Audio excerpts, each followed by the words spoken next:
अस्सलाम वालेकुम dear students. First year English book unit number 2 his first flight. आज की वीडियो में हम इसके जो आंसर द फॉलोइंग क्वेश्चंस हैं वो पढ़ेंगे। तो ये पेज नंबर 19 पे हैं, his first flight unit number 2। सबसे पहला क्वेश्चन है, why did the young seagull have to join the company of his family. इन यंग सीगल को अपनी फैमिली की कंपनी क्यों ज्वाइन करनी थी। लेसन में हमने पढ़ा है कि जो यंग सीगल था, it was all alone on the ledge. इन वो चट्टान पर बिल्कुल अकेला था। And he was unable to fly because he was very afraid. वो बहुत ज़्यादा डरता था उड़ने से, ठीक है ना। तो क्या था, ही वाज, आप कैसे हम कह सकते हैं कि वेरी हंग्री, बहुत ज़्यादा भूख लगी थी उसको। So it was necessary for him to join his family, ठीक है ना, किसमें, in the art of flight. तो इसलिए उसको अपनी फैमिली ज्वाइन करनी थी क्योंकि वो तकरीबन 24 घंटों से उसको कुछ भी नहीं मिला था और उसको भूख लगी थी, इसलिए उसके लिए उड़ना जो था वो मस्ट हो गया था। दूसरा है, why don't his parents his brothers and sister give him food. उसके पेरेंट्स, उसके सिस्टर और ब्रदर उसको क्यों फूड नहीं दे रहे थे, क्यों खुराक उसको नहीं दे रहे थे। तो हमें पता है कि वो इसलिए उनको खुराक नहीं दे रहे थे, they want to force him to make a flight with them, to make his first flight. तो हम कहेंगे कि his parents his brothers and sister do not give him food because they want to force him to fly with them, and to make his first flight.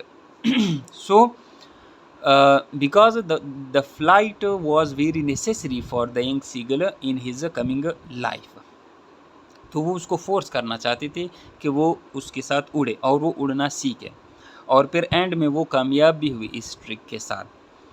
तीसरा question है, what was the attitude of the family toward the young seagull, was it agreeable to you और not, explain. कहते हैं कि इनका जो attitude था young seagull के साथ वो किस तरह था बिफोर द फ्लाइट। कहते हैं कि क्या ये, आप लोग कहते हैं कि ये मुनासिब था या नहीं था, इसको एक्सप्लेन करें।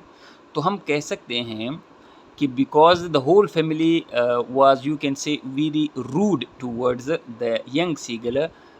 Y, because they wanted to force him to make a flight with them. वो उनको फोर्स करना चाहते थे और उन्होंने, they made him hungry for 24 hours, they did not give him anything.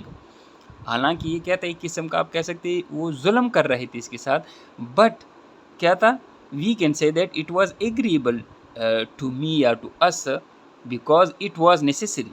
अगर वो खुराक उनको देते, ठीक है ना, तो फिर तो कभी भी वो ना उड़ता और बस मुफ्त में उसको खुराक मिल जाती, ठीक है ना। तो इट वाज क्या था, very necessary for him. although we can say that the young seagull was very sad and he was hungry and also his mother was very sad, उसकी माँ भी बड़ी परेशान थी, but वो कहती, they did not give him anything because they wanted to force him to make a flight with them। तो हम कह सकते हैं कि ये क्या था, उनका एटीट्यूड क्या था, it was very rude toward the young seagull, it was not, you can say, good one toward the young seagull. लेकिन क्या था, it is we can say, yes, it was agreeable to me because we can say that it was necessary in order to teach him a lesson। Describe in your own words the feelings, action and thoughts of the young seagull soon after his fall। तो हमने lesson में पढ़ा था कि जैसे ही वो उड़ा तो उसको सबसे पहले तो उसका सर चकरा गया था, ठीक है ना, और क्या था, उसको उसका दिल जो था वो धक धक करने लग गया था, ठीक है ना। उसका दिल बिल्कुल एक लम्हे के लिए बिल्कुल वो साख्त हो गया था डर की वजह से। लेकिन फिर जब उसने वो when he flapped his wings, तो उसको क्या मज़ा आने लगा था, ठीक है ना। तो हम कह सकते हैं कि he made a loud scream, ठीक है ना, ठीक है ना।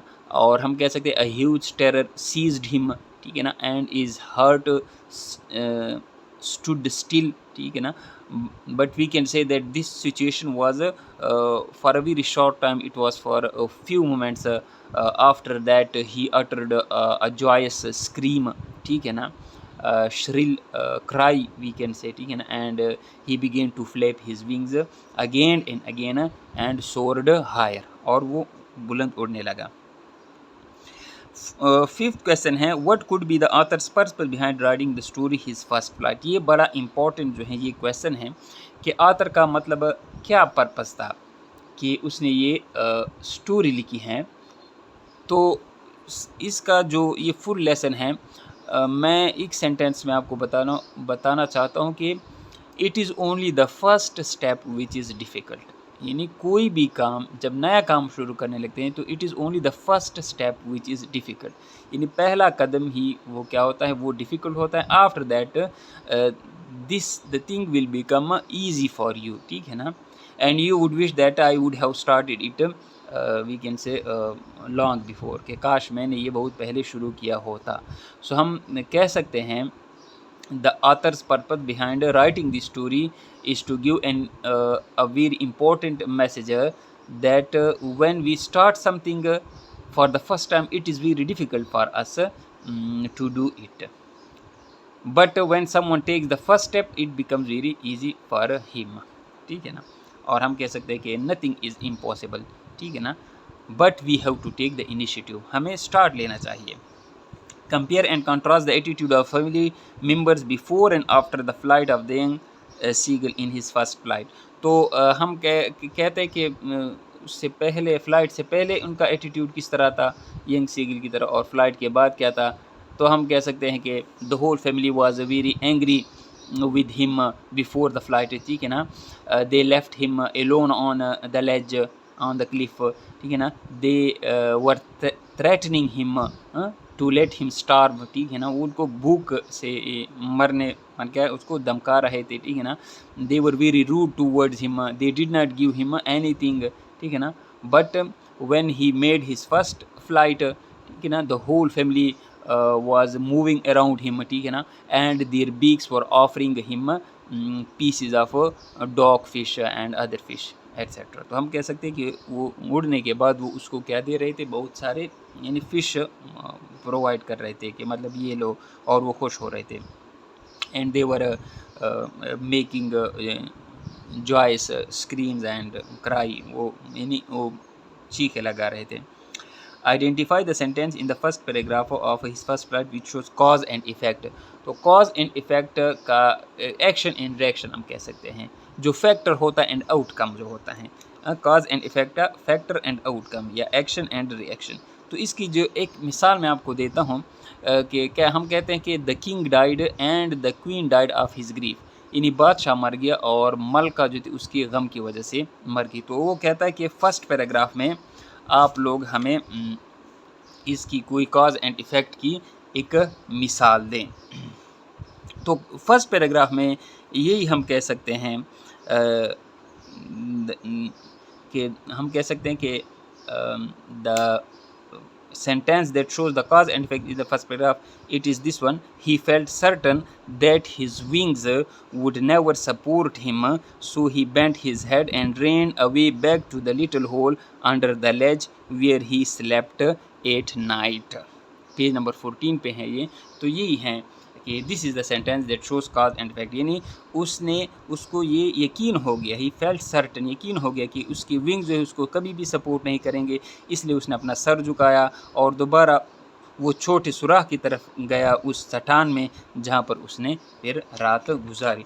तो ये सेंटेंस जो है ये कॉज एंड इफेक्ट शो कर रहा है। अब जो है read any paragraph from the text to identify the main idea and the sentences that supported the main idea। तो हम कह सकते हैं कि जो फर्स्ट पैराग्राफ है कि the young seagull was alone on his ledge, he had been afraid to fly with them, ये सबसे पहले पैराग्राफ में है। तो ये जो पैराग्राफ है टॉपिक सेंटेंस भी हम इसको कह सकते हैं। तो यही पर फर्स्ट पैराग्राफ में यही है कि the young seagull was alone on his ledge, ठीक है ना। तो और इसके बाद जितने भी सेंटेंसेस हैं कि वो बिल्कुल अकेला था अपने लेज पर, और जो उसके ब्रदर जो थे वो 24 घंटे पहले उड़ चुके थे, और वो उसको काना माना नहीं दे रहे थे, तो बाकी सेंटेंस जो है उसको यकीनी तौर पर सपोर्ट करते हैं। 9th क्वेश्चन जो है तो वो कहता है कि read the second paragraph of the 25 transitional devices and state their function. तो हम कह सकते हैं कि ट्रांजिशनल डिवाइसेस ये अगले वीडियो में इंशाल्लाह जब हम इसका एक्सरसाइज करेंगे तो भी मैं explain. Transitional devices are the words that help carry a thought from one sentence to another और from one paragraph to another. तो ट्रांजिशनल डिवाइसेस वो होते हैं जो कि दो सेंटेंसेस के दरमियान होते हैं या जो दो पैराग्राफ के दरमियान होते हैं, और वो थाट को यानी जो आप एक आपने किस्सा जारी किया होता है, आप लगातार जा रहे होते हैं, तो वो थाट जो हैं आपके जो हैं वो एक सेंटेंस से दूसरे सेंटेंस या एक पैराग्राफ से दूसरे सेंटेंस स्मूथली उसको क्या करते हैं, कैरी करते हैं। ठीक है ना, हाउएवर, फाइनली, ठीक है ना, देयरफॉर, मीनवाइल वगैरह, ये जो हैं ये सारे ट्रांजिशनल डिवाइसेस हैं। तो इंशाल्लाह स्टूडेंट्स अपनी अगली वीडियो में हम इसका जो बकाया एक्सरसाइज हैं, बकाया मशक़ है वो एक्सप्लेन करेंगे। वीडियो पसंद आई हो तो लाइक करें। Thank you.